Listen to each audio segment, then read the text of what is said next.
नमः पार्वती पतिये हर हर।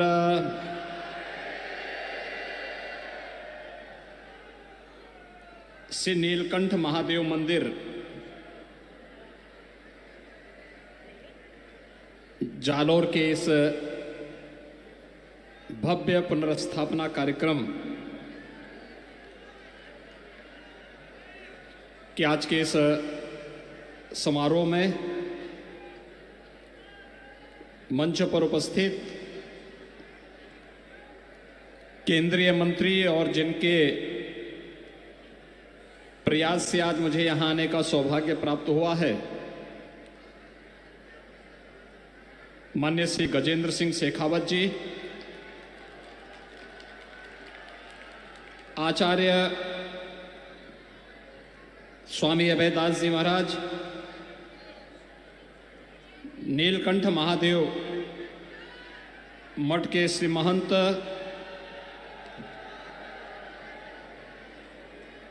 योगी सिद्धनाथ जी, सिद्धईनाथ जी,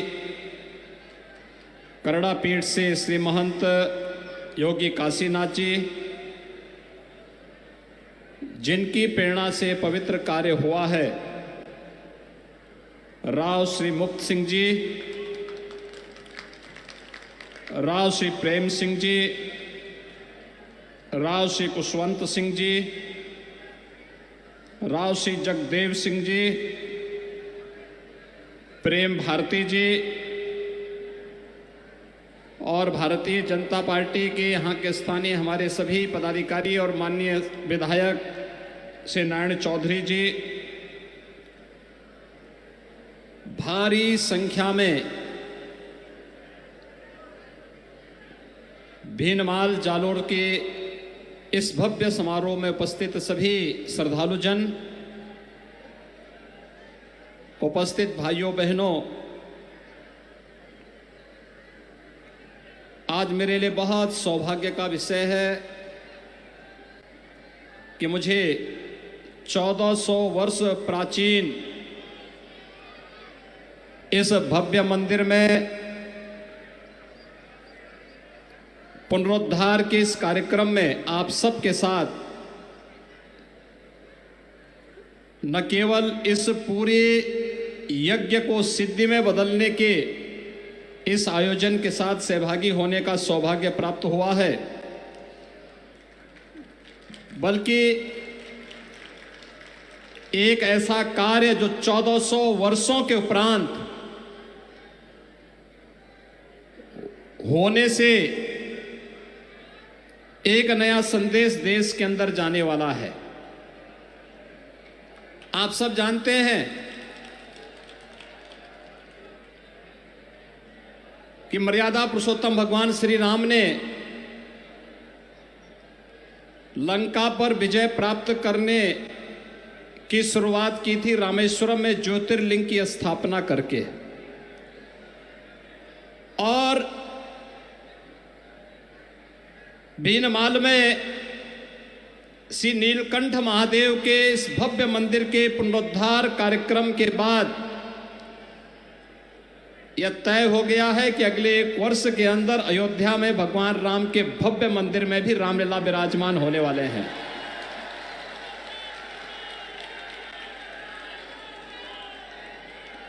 क्योंकि पहले नीलकंठ महादेव की ही पुनर्स्थापना होती है और यह कार्य आपने राजस्थान से प्रारंभ कर दिया है।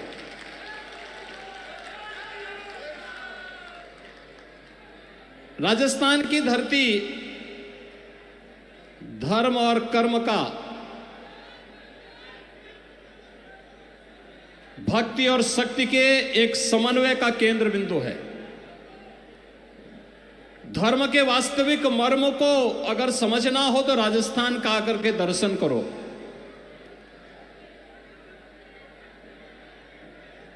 अपने शौर्य, अपने पराक्रम के लिए राजस्थान ने देश और दुनिया के अंदर अपनी एक नई पहचान बनाई, तो भक्ति के केंद्र भी सिद्धों, योगियों, संतों, ऋषि मुनियों ने भी अपनी साधना भूमि के रूप में इस धरती को चुना। और जालौर तो हमारे नाथ संप्रदाय के बहुत सिद्ध योगी थे। योगीराज जालंधर नाथ जी, जिनके नाम पर ही जालौर नाम पड़ गया। आप जालौर में जाते होंगे, सिरे मंदिर में जाकर के दर्शन करिए।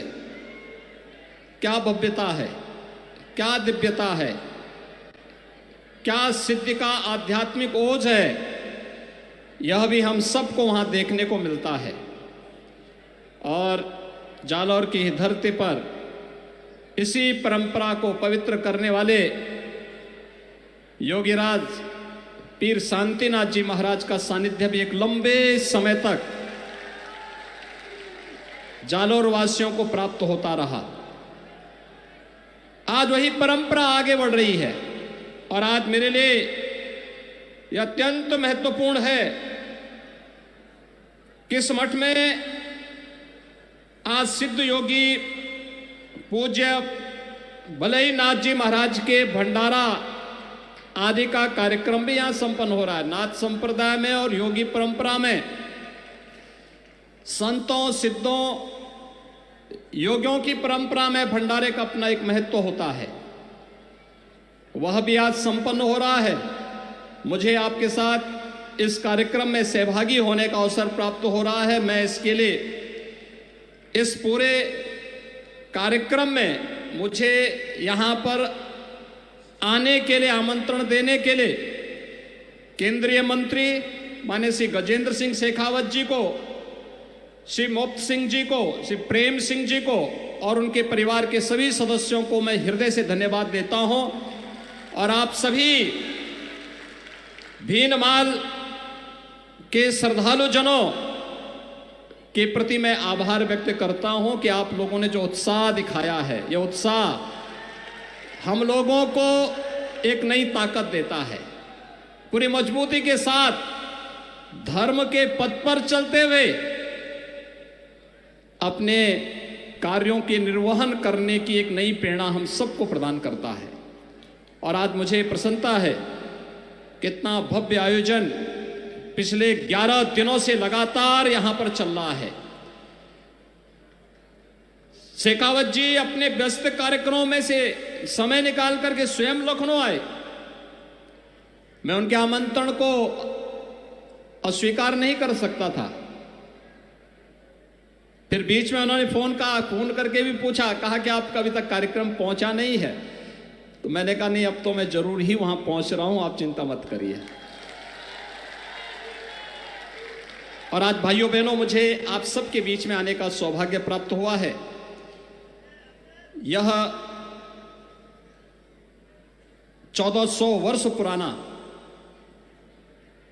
नागभट्ट द्वारा स्थापित भगवान नीलकंठ का यह पवित्र स्थल हम सबको अभिभूत करता है। मुझे अभी महाकवि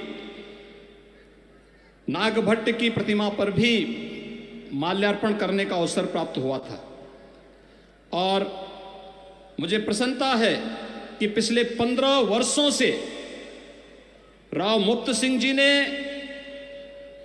जिस संकल्प को लिया, वह संकल्प आज इतना भव्य मंदिर के रूप में भीनमाल के श्रद्धालु जनों के लिए, जालौर के श्रद्धालु जनों के लिए, राजस्थान और देश और दुनिया से आने वाले श्रद्धालु जनों के लिए यहां पर भगवान नीलकंठ के इस पवित्र शिवालय के दर्शन करने का इस भव्य मंदिर में अवसर प्राप्त होगा। यह अपने आप में सौभाग्य का अवसर है। कल ही हम लोगों ने देश के 74वें गणतंत्र दिवस का आयोजन संपन्न किया है। आज देश आगे बढ़ रहा है। याद करिए, आजादी के अमृत महोत्सव वर्ष में प्रधानमंत्री मोदी जी ने हम सबको एक संकल्प दिलाया, पूरे देशवासियों को, और संकल्प था अपनी विरासत के एक संकल्प जो पंच प्रण थे, उनमें से एक प्रण था विरासत के प्रति सम्मान का भाव, अपनी विरासत का संरक्षण करना। ये विरासत का ही संरक्षण है। 1400 वर्ष पहले 7वीं शताब्दी में जिस मंदिर की पुनर्स्था जिस मंदिर की प्राण प्रतिष्ठा का कार्यक्रम संपन्न हुआ, आज उसका एक भव्य रूप राव मुक्त सिंह जी के सहयोग से, उनके साधना से, आप सबके उत्साह से वह भव्य रूप हम सबको देखने को मिल रहा है। आज जिस प्रकार की एकता इस धार्मिक आयोजन में देखने को मिल रही है, कोई जाति नहीं, कोई मत का भेद नहीं, कोई मजहब का भेद नहीं। भाइयों बहनों, हम सबको अपने दैनिक जीवन में भी इस भाव को अंगीकार करना होगा। हमारा सनातन धर्म भारत का राष्ट्रीय धर्म है। हम सब अपने व्यक्तिगत स्वार्थों से ऊपर उठ करके अपने इस राष्ट्रीय धर्म के साथ जुड़ते हैं। हमारा देश सुरक्षित हो, हमारे मान बिंदुओं की पुनर्स्थापना हो, गौ ब्राह्मण की रक्षा हो, किसी कालखंड में अगर हमारे धर्मस्थलों को अपवित्र किया गया है, उनकी पुनर्स्थापना का एक अभियान चले। और इस अभियान का क्रम आज आप देख रहे होंगे। अयोध्या में 500 वर्षों के बाद प्रधानमंत्री मोदी जी के प्रयास से भगवान राम के भव्य मंदिर के निर्माण का कार्य आज पूरा होने जा रहा है। आप सभी श्रद्धालु जनों ने भगवान राम के भव्य मंदिर के निर्माण में अपना योगदान दिया। आज भारत की भावनाओं के अनुरूप भारत का राष्ट्रीय मंदिर भगवान राम के भव्य मंदिर के रूप में स्थापित हो रहा है। और मुझे बहुत प्रसन्नता है कि भगवान राम के भव्य मंदिर के निर्माण का कार्य और रामलला विराजमान अगले 1 वर्ष के अंदर अपने भव्य मंदिर में होंगे। उससे पहले राजस्थान के इस भव्य मंदिर के पुनरुद्धार का सौभाग्य आज मुझे यहां प्राप्त हुआ है।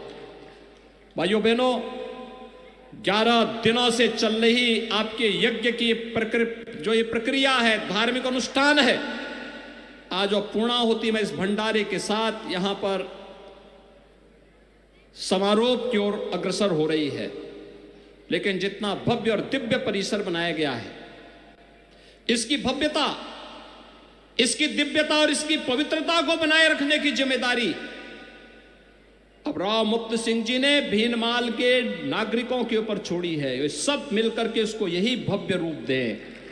आप सोचिए कि आज से 1400 वर्ष पहले श्री नाग भट्ट जी द्वारा स्थापित यह मंदिर यहां पर स्थापित था और 1400 वर्ष के बाद राव साहब ने इसको यह भव्य स्वरूप प्रदान किया है। और उसमें भी 15 वर्ष लगे।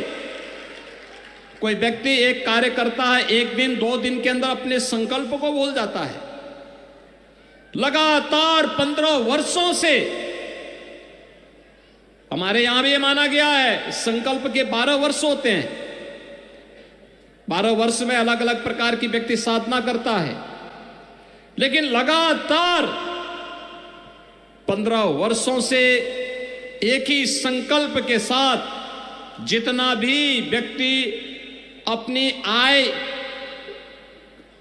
करेगा, उस आय को पूरी तरह समर्पित करेगा भगवान नीलकंठ को। समर्पण का यह भाव, यही तो हमारी पहचान है। क्योंकि धर्म का ऋण हमारे ऊपर हमेशा रहता है।